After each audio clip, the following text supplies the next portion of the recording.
Ladies and gentlemen, Good evening. are you ready? Okay, here we go. You're listening to the Deal Room Podcast. Join us as we bring you the inside scoop on business sales and acquisitions. Get across trends in the area and hear the industry's best recount their real-life tips, traps, and experiences. Now, here's your host, Joanna Oakey.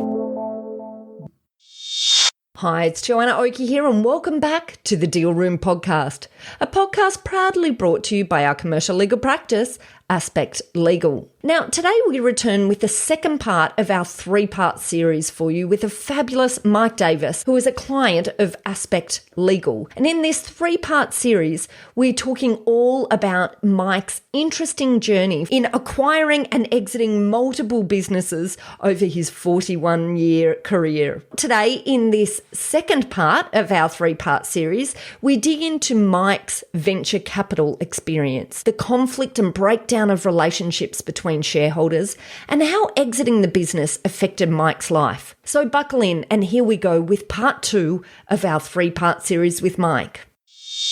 Okay, well, this is what I was going to say. You've used the word "we" a few times. So just going back to this meeting in 1999, where it's put on the table potentially you could have the opportunity to buy it back. So at that point then, talk me through the mechanics. Did you come back on your own then, or did you come back with others at that point to start? I came back with some of the staff. Some of the staff, right, yes. Okay. And then, but you as the sole owner or?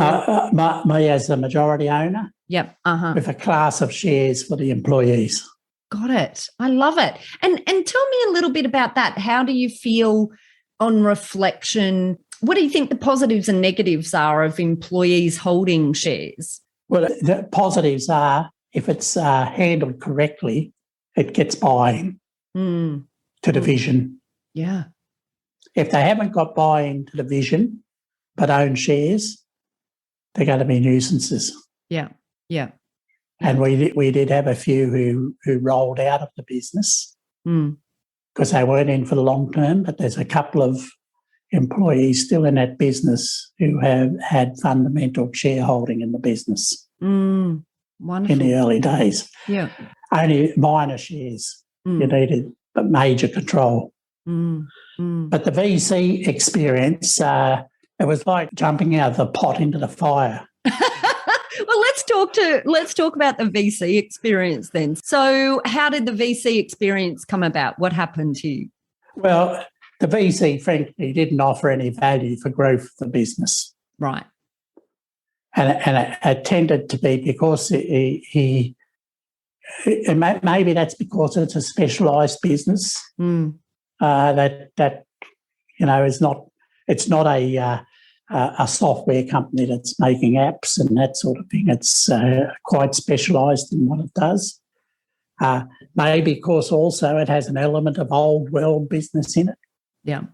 Basic electrical engineering. But it became quite clear as we moved on that having the VC there was a bit of a millstone around the neck. Right. Because the cash was being throttled on his, which he didn't put it in his equity, he put it in his loan funds. Right. I see.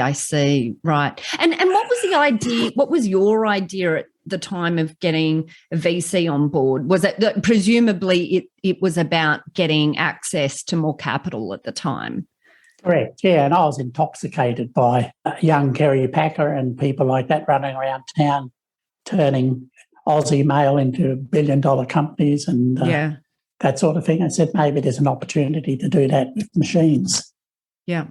If we got the right app, we could bring controls in machines. But it's so fragmented, that market, it didn't happen, didn't work for us. And but we needed the cash too.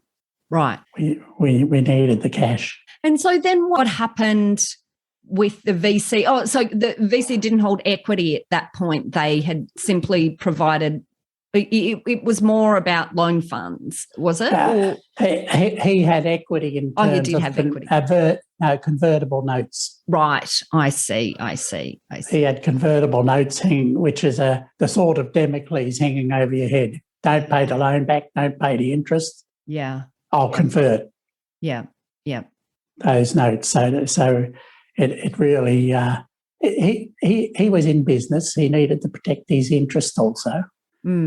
But we were naive in some senses of entering into that space, because it's a very difficult space if you don't have the growth and you don't meet the business plan. Yeah. To be able to extract yourself from. Yeah. And there was no such thing in that relationship as a shareholders agreement. Yeah, right. Okay. There were contracts written by the VC. Yeah. And the contract said nothing about, we're going to do this with this business, we're going to do this, and when we hit this milestone, we'll exit, and the way we'll exit is through a trade sale or listing or something along those lines. And had you had legal advice at that point? No, lawyers...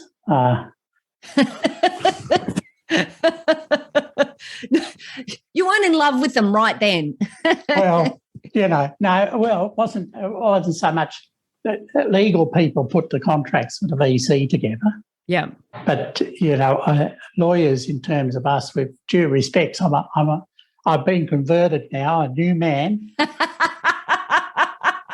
But I'm not paying you to say this, Mike. No.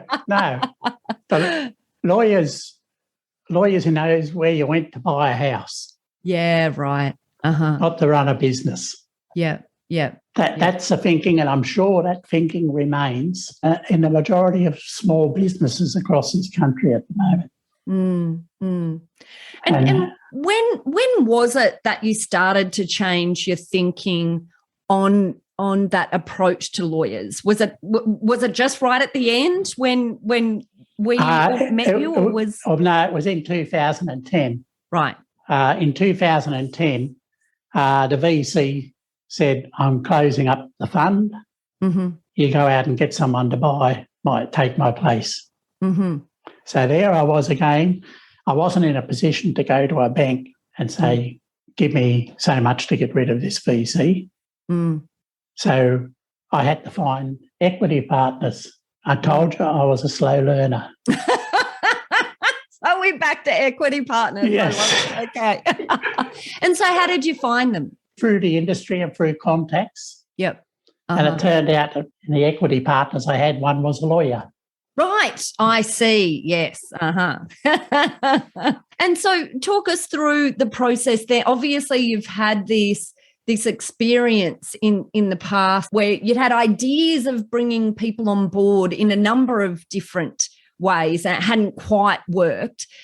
So you're coming at it from this position of having seen, some of the learnings from the past. Was there anything that you did differently this time in terms of evaluating, who to bring on board as partners, or what does that like as you progress through to, the next deal, bringing on the next partners? Well, in 2010, it didn't contain any of that sort of thinking in my mind. In my mind was we needed to keep this business going.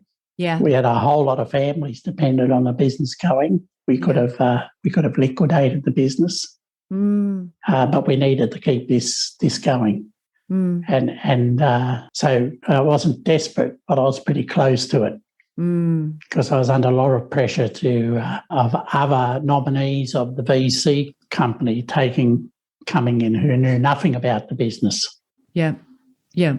So I wanted at least to choose the type of person I had coming in the business. But once again, that old bottle of red wine and a dinner. It was red wine again. I love it. Oh, Mike.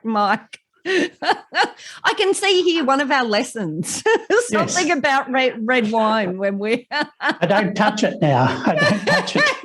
Well, red wine on its own is okay. I guess it's just in partnership with entering into, business deals. And there's a whole lot of enthusiasm and so on.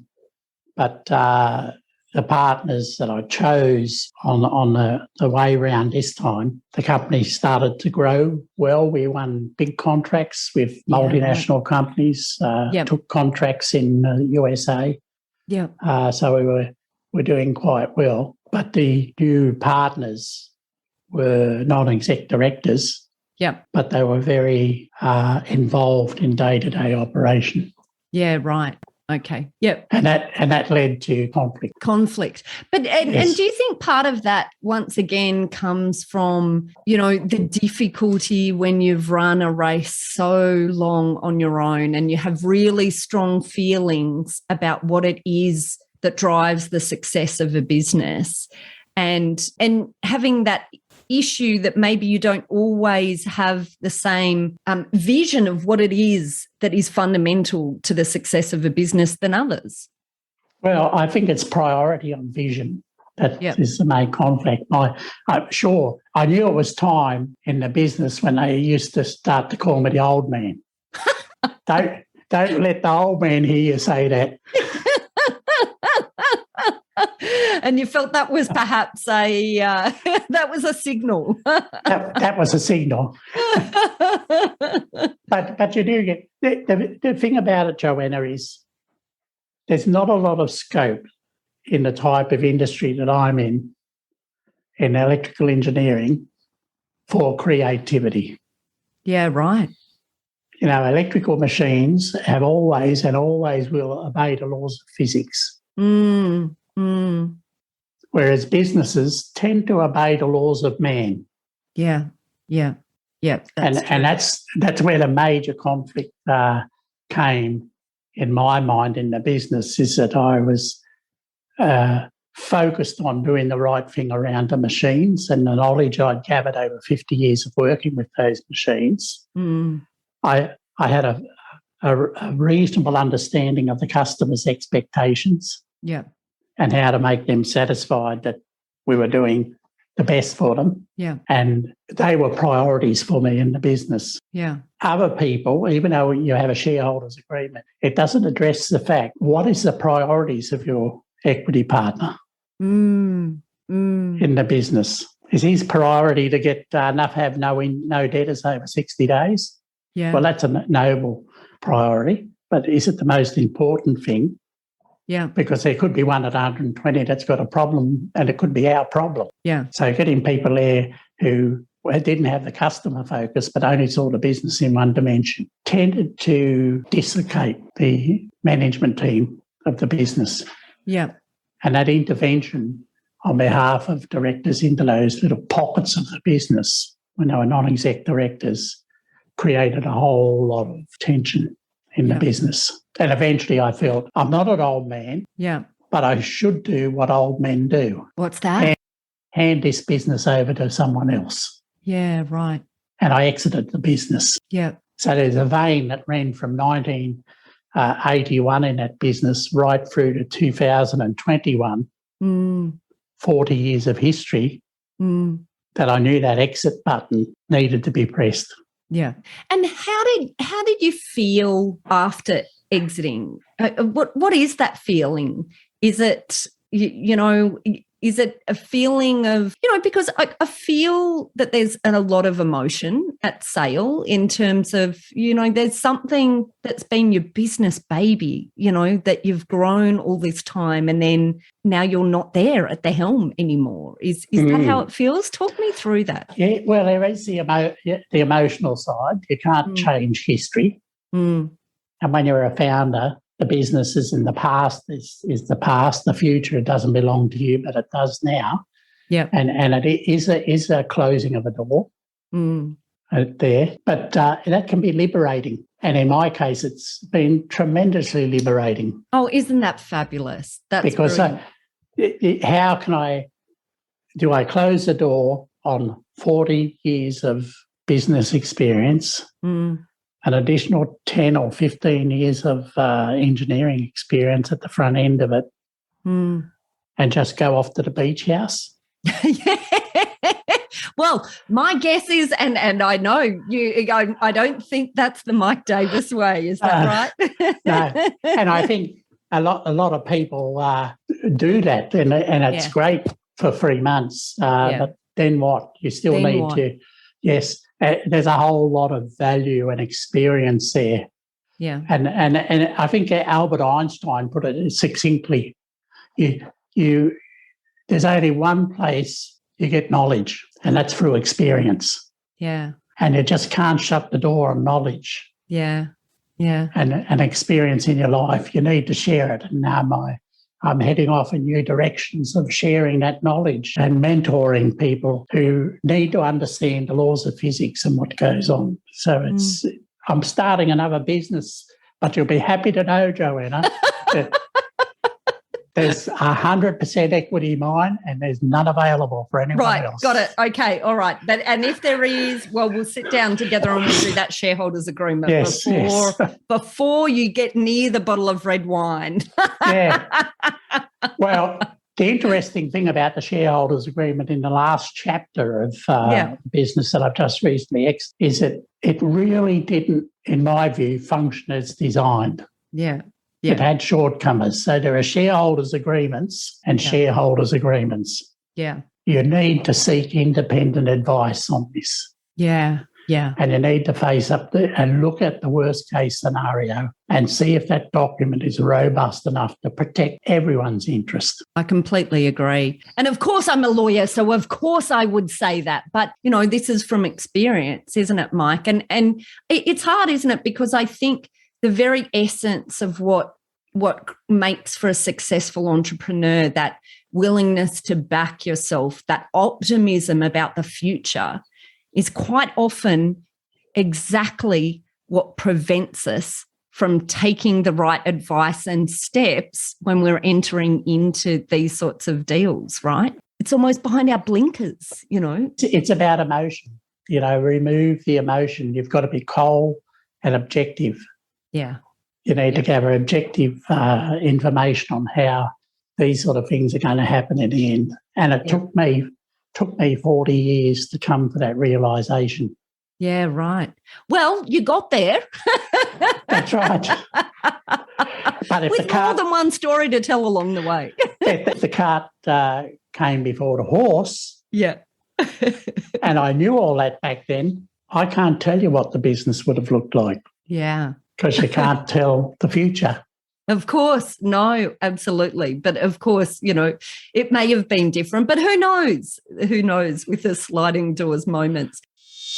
Well, that's it for part 2 of our 3-part series, all about a very interesting story of how our client, Mike Davis, went from zero to small business hero. Stay tuned for our next 3rd and last part of this 3-part series, where we look at how to choose the perfect deal team, the benefits of exiting early, how having a customer culture and encouraging training within your staff is important.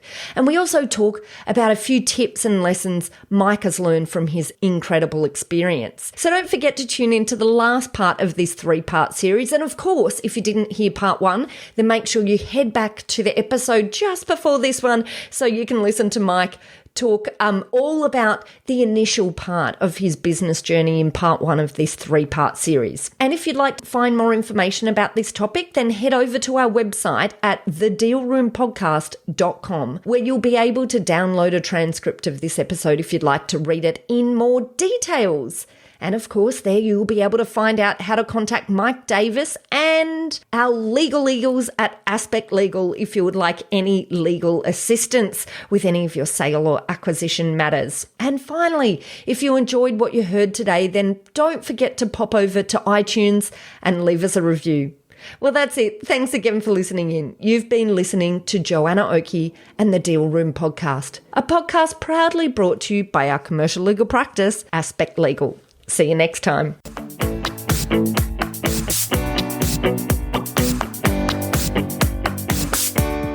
Aspect Legal has a number of great services that help businesses prepare for a sale or acquisition, to help them prepare in advance and to get transaction ready. We've also got a range of services to help guide businesses through the sale and acquisitions process. We work with clients both big and small and have different types of services depending on size and complexity. We provide a free consultation to discuss your proposed sale or acquisition. So see our show notes on how to book a time to speak with us, or head over to our website at aspectlegal.com.au. Ladies and gentlemen. That will conclude this evening's entertainment. Thanks for listening to the Deal Room Podcast. To find out more about this episode and other episodes in the series, check out the show notes or head over to our website at thedealroompodcast.com.au.